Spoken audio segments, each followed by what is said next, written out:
Japan is a country most of us know in modern times for having lots of technology, fancy robots and raw fish on rice, along with a very unique and sometimes odd culture. When it comes to older times though, most people see Japan's history as a place filled with samurai, katanas, ninjas, emperors, shogunates, geishas and broken up districts filled with temples and cherry blossom trees. So how and when did this all change? Who was responsible for this? Well, the answer to this question is actually simply known as the Meiji Restoration. The people behind this so-called restoration are a mix of samurai, scholars, random guys, government officials, and of course the infamous Europeans, yes, the spark of the fire. But surprisingly, Japan's change to nationalism did not go something like this. Let's get off a ship and kill all these savages and make them our slaves and civilized. No, it did not go like that, despite most countries going through a similar scenario to that. In fact, Japan's change from the shogunate to imperialism to nationalism is a very unique case. Instead of being forced to shove away the majority of their culture, they gradually altered it internally without really having any major wars with European powers or being colonized whatsoever, and by the time they did have to fight wars, they were the ones winning. To summarize from the very start of it, Japan did this. Oh look, the Europeans are coming, let's quickly change our entire government in order to be more like them and keep up with the current trends of the world. Samurai and flying ninjas are so outdated. Not everyone was happy with this, but it happened anyway. There were also some very angry samurai, which we'll move on to now. So the birth of the Meiji Restoration all began in 1844 during the Edo period when Japan was in the midst of its isolation policy. It did not allow any Westerners in apart from the Dutch to enter their harbours.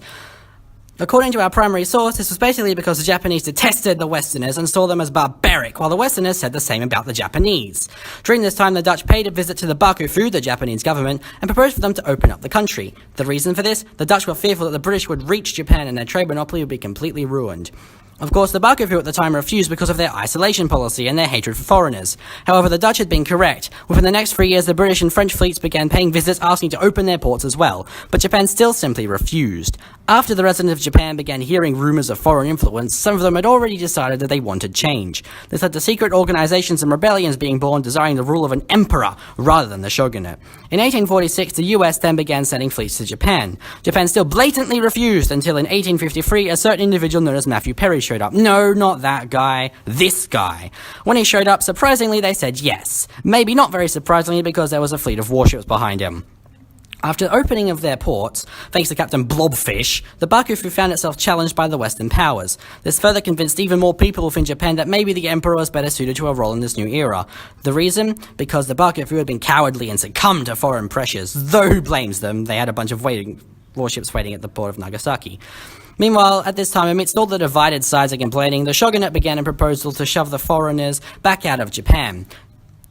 During this period, their leader was assassinated by these so-called emperor-lover organizations, so this also led to the breakout of a civil war. It became a war of samurai versus anti-samurai. As well as this, the Bakufu decided they would try wipe out foreigners simply by killing them. This ended up not being a very effective plan due to the foreigners coming back with their warships and making the Bakufu pee themselves again. After the civil war had ended, the Bakufu was now barely hobbling on a leg. The samurai were practically controlling them at this point, and they had nowhere to go with more supporters of the emperor taking power than ever. This is where the men of Choshu came into play. The men of Choshu, surprisingly, were originally a part of an anti-foreign society and were highly xenophobic, until they decided to travel to England. This then settled them in their ways, and they soon began to form an alliance or more a large group in order to overthrow the shogunate and prevent a war between foreigners. Their plan? To make a new government system led on by the emperor with the support of militia units that consist of random conscripted civilians as well as allies from the Satsuma region.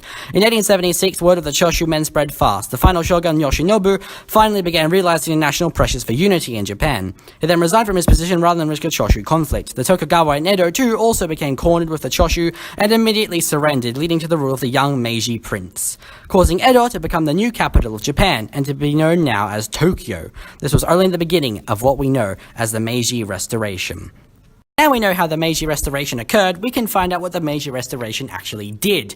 How were they different? What did they do? How did this system work and reshape Japan entirely? Well, first off, the men of Choshu, along with those of the Bakufu who supported the emperor, had absolutely no idea how to rule a country. However, they all had one thing in common, and that was the fact they were all scholars, learning samurai, and had travelled overseas. This came as an advantage, for they all knew well of how European governments worked, and were extremely motivated, to unify Japan in order to make them a strong, independent country. Unlike their friendly neighbour China, who had fallen devastatingly to the Europeans due to opium. Anyway, after devising a plan in 1868, Emperor Meiji began to set out the guidelines for Japan's modernization and new government structure. It was then an administrative code written by two female scholars who had traveled internationally, formed a government system consisting of Western-inspired concepts. The government code was known as the Daijokan, or in English, the central government structure. It was a government divided into powers known as the following: legislative, executive, Shinto, finance, military, foreign affairs, and civil affairs. And just like Western countries, the justice system became a separate thing. However, after a couple of years of this reforming government in 1869, they then decided to ditch the levels of power idea and replace their 203 domains with 73 prefectures, including 3 metropolitan districts. The once famous classing system consisting of merchants, farmers, samurai, and shogun was completely broken.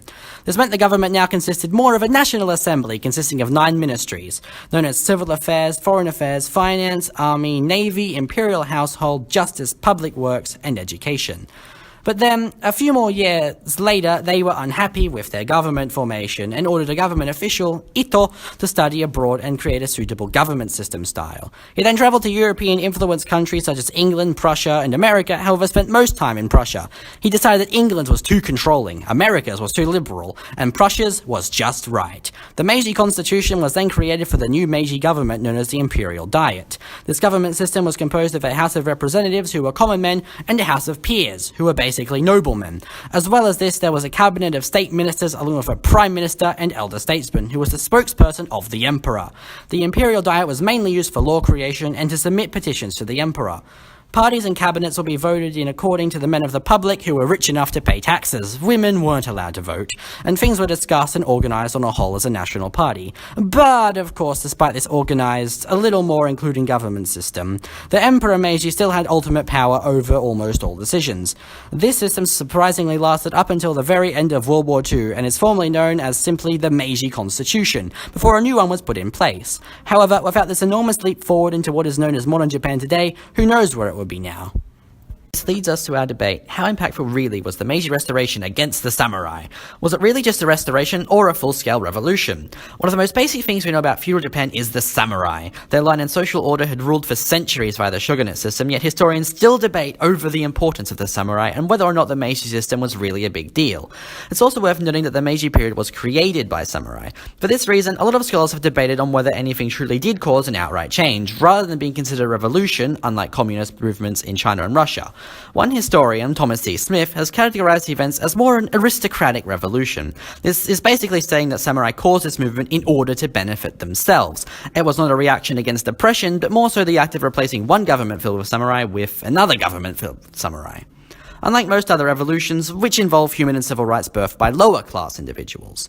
Opposing historians, however, have pointed out by analysis of translated terminology and primary sources that the Meiji Restoration was not only just used to refer to the restoration of imperial rule, but also the change to many social, cultural, and structural changes which were caused by this revolution. This is especially enforced by historian Ben Ami Shiloni, who believes that the term restoration is misleading for the amount of European-influenced factors that occurred that are just as significant as the change from shogunate to emperor. Thus, though the Europeans may not have physically invaded Japan, they influenced it to the point where Japan's system entirely changed to mimic theirs. So what's our opinion on all this? What do we think is right? Well, our next source is a painting from Japan itself by Gotō Yoshikage of the Imperial Diet. The source is fairly reliable as it is an official portrayal. We can see the similarity between it and the European systems, especially that of Prussia.